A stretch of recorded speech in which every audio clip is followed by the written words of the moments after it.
ஹரிநாராயண துரித நிவாரண பரமானந்த சதாசிவ சங்கர விஷ்ணு துர்க்கையே போற்றி, விஷ்ணு துர்க்கையே போற்றி, விஷ்ணு துர்க்கையே போற்றி. உலகெங்கிலும் வாழ்ந்து கொண்டிருக்கும் ஸ்ரீராம் ஆஸ்ட்ரோ யூடியூப் சேனல் நேயர்களுக்கு டாக்டர் சைதை ராஜாவின் அன்பான வணக்கங்கள். நாம் இப்பொழுது இந்த எபிசோடில் வார ராசி பலன்கள் ஏப்ரல் 27 முதல் மே 3ஆம் தேதி வரைக்கும் உள்ளடக்கிய நாட்களுக்கு கிரகங்கள் ஒவ்வொரு ராசிக்கும் எப்பேற்பட்ட பலனை வழங்கப் போகிறது என்பதை பார்க்க போகிறோம். அதற்கு முன் எங்களுடைய சேனலை பார்த்து கொண்டிருக்கும் அன்பர்கள் இதுவரைக்கும் சப்ஸ்கிரைப் செய்யாதவர்கள் சப்ஸ்கிரைப் செய்து கொள்ளும்படி கேட்டுக்கொள்கிறோம். ரைட் சைடில் சப்ஸ்கிரைப் இருக்கும், பெல் பட்டன் இருக்கும், ரெண்டுத்தையும் ப்ரெஸ் பண்ணிங்கன்னா அடுத்த நொடியே எங்களுடைய வீடியோ உங்களை நோக்கி வர துவங்கிவிடும். வாங்க ராசிக்குள் செல்லலாம். சிம்ம ராசி அன்பர்களுக்கு வணக்கம். சிம்ம ராசி காலபுருஷனுக்கு 5வது ராசி. இதில் இருக்கக்கூடிய நட்சத்திரங்கள் மகம், பூரம், உத்திரம் முதல் பாதம். சிம்ம ராசிக்கு இந்த வார கிரகங்கள் எப்பேற்பட்ட பலனை வழங்கப் போகிறது? சூப்பராக இருக்குமா இல்லை சுமாராக இருக்குமா? என்னங்க உங்களுக்கு பாருங்கள், ஒரு ப்ளஸ் இருக்குது, ஒரு மைனஸ் இருக்குது. ப்ளஸ்ஸு என்னன்னு பார்த்தீங்கன்னா, உங்கள் ராசிநாதன் சூரியன் உச்சநிலை பெறுகிறார் மேஷத்தில். மைனஸ்ன்னு பார்த்தீங்கன்னா 8ஆம் இடத்துல சனி, அஷ்டமத்து சனி போயிட்டுருக்கு. 2வது 7ல் ராகு வேறு, ராசியிலேயே கேது வேறு. உண்மையிலே நிறைய மைனஸுகள் இருந்தாலும், அதாவது குறைபாடுகள் இருந்தாலும், கிரகங்களுடைய தாக்கங்களால் தீய பலன்கள் ஏற்பட்ட போதிலும் குரு பகவான் 10ல் இருக்கார். குருவுக்கு வீடு கொடுத்த சுக்கிரன் பரிவர்த்தனை யோகத்தில் அங்கே வருகிறார். ஆதலால் உச்சநிலை சுக்கிரன் 10க்குடையவன் உச்சநிலை பெறுவதாலும் பரிவர்த்தனை யோகத்தில் ஆட்சி நிலை பெறுவதாலும் குரு பார்வை இன்னும் கோடி புண்ணியம் சொல்லக்கூடிய ஒரு தொழில் எது எப்படி இருந்த போதிலும் தொழில் மிக பிரமாதமாக செல்லும். நல்ல நீங்களே எதிர்பார்க்க மாட்டீங்க. ரெட்டிப்பு வருமானம், ரெட்டிப்பு சந்தோஷம். உத்தியோகத்தில் எந்த ஒரு பின் பாயிண்ட் பிரச்சனை இல்லாமல் சந்தோஷமாக வேலை பார்த்துட்டு வருவீங்க. மேலதிகாரி சக ஊழியர்களால் பாராட்டினை பெறுவீர்கள். நிர்வாகத்தின் மூலம் நல்ல பாராட்டுகள் கிடைக்கும். ஒரு சிலருக்கு கூடுதல் பொறுப்புகள் வழங்கி கௌரவிப்பார்கள்.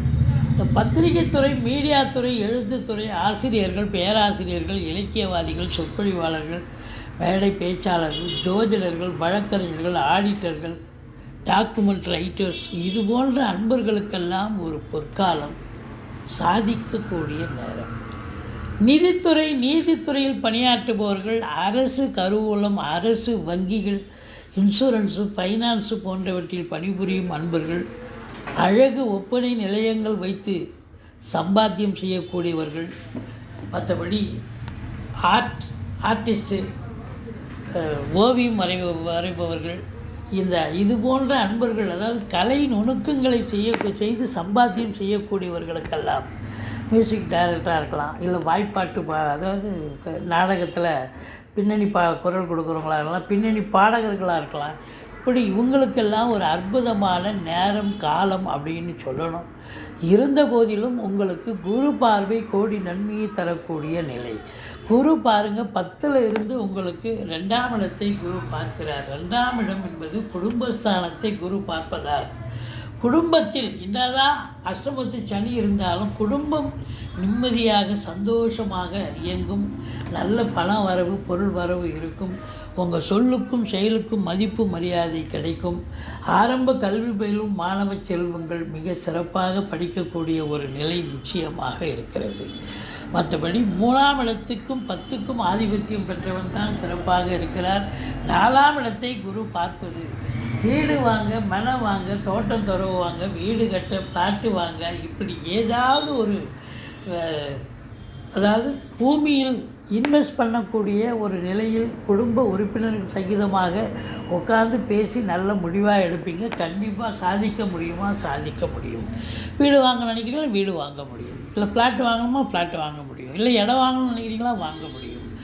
இல்லை பிள்ளைகளுடைய கல்வி சிறப்பாக இருக்கும். அவங்க நல்லா படிப்பாங்க. அவங்க நல்லா படிக்கிறாங்கன்னு இன்ஸ்டியூஷன்லேருந்து தகவல் வரும்.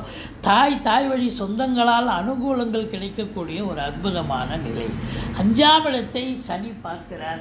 பிள்ளைகளுக்கும் உங்களுக்கும் இடர்பாடுகள், கருத்து வேறுபாடுகள் வரும். இல்லை பிள்ளைங்க படிக்கிற இடத்துல மற்ற சக பிள்ளைகள் மாணவர்களோடவோ அல்லது இன்ஸ்டியூஷன் மூலமாகவோ ஏதாவது ஒரு இடர்பாடுகளோ இன்னல்களோ வரக்கூடிய நிலை, அல்லது பிள்ளைகளுக்கு உடம்பு முடியாமல் மருத்துவ செலவு ஏற்படக்கூடிய நிலை இருக்கலாம். குலதெய்வ வழிபாடு பண்ணுங்கள். மற்றபடி பூர்வீகத்தில் கூட ஏதாவது ஒரு பிரச்சனை வரும். நீங்கள் வாங்கி வச்சுருக்கிற சொத்து பத்தில் யாராவது ஆட்டையை போகிறதுக்கு நினைப்பாங்க. டாக்குமெண்ட்ஸ் எல்லாம் பக்காவாக எடுத்துகிட்டு போய் பாருங்கள். குலதெய்வ வழிபாடு பண்ணுங்கள். வீட்டில் இருக்கக்கூடிய பெரியவங்களை நமஸ்காரம் பண்ணிட்டு போங்க. எல்லா நன்மைகள் முடியும். மற்றபடி 6ஆம் இடத்தை குரு பார்ப்பது எதிரிகள் ஓடி ஒளிவார்கள். கடன் சுமை படிப்படியாக குறையும். கோர்ட்டில் கேஸ் எதாக இருந்தால் சாதகமாக தீர்ப்பு வரும். மற்றபடி 2ஆம் இடத்தை குரு பார்ப்பதால் குடும்பத்தில் சுப நிகழ்ச்சிகள் நடத்துவீர்கள். அதாவது வீட்டுக்கு வரக்கூடிய விருந்தாளிகளாலும் நட்பு வட்டாரங்களாலும் வீடே கலகட்டினாலும் 7ஆம் இடத்தில் ராகு இருப்பதால் கணவன் மனைவி இடையே கருத்து வேறுபாடு வரும். கொஞ்சம் விட்டு கொடுத்து போங்க, அரவணைச்சு போங்க. மற்றபடி குறை ஒன்றும் இல்லை அப்படின்ட்டு. இந்த 7ஆம் இடத்துல ராகு இருக்கிறது நண்பர்கள்கிட்டையும் கொஞ்சம் எச்சரிக்கையாக இருங்க. கூட்டு தொழில் செய்கிற இடத்துலையும் கொஞ்சம் கூட்டாளிகளும் உங்களை நீங்கள் கொஞ்சம் அனுசரித்து விட்டு கொடுத்து போங்க. விட்டு கொடுத்து போனீங்கன்னா வாழ்க்கை சிறப்பாக இருக்கும். கணவன் மனைவியும் விட்டு கொடுத்து போனீங்கன்னா தான் சிறப்பாக இருக்கும். மற்றபடி சுக்கிரன் உச்சநிலை ஆட்சி நிலை பெறுவதாலும் உங்களுக்கு தொழில் ரீதியாக நல்ல ஒரு சம்பாத்தியம் இருக்கும். கலைத்துறையில் பணியாற்றக்கூடிய அன்பர்கள் பொற்காலம் என்று சொல்லலாம். அரசு துறையில் தனியார் துறையில் வேலை பார்க்குறவங்களுக்கும் உங்களுக்கு பார்த்திங்கன்னா நல்ல பதவி உயர்வு, ஊதிய உயர்வு, நிறைய பெனிஃபிட்ஸ்லாம் கிடைக்கக்கூடிய ஒரு அம்சமான காலம் அப்படின்னு சொல்லணும். மற்றபடி ஒரு சிலருக்கு தொழிலில் இடமாற்றங்கள் ஏற்படலாம். இல்லை உத்தியோகத்தில் ஒரு சிலருக்கு இடமாற்றங்கள் ஏற்படலாம்.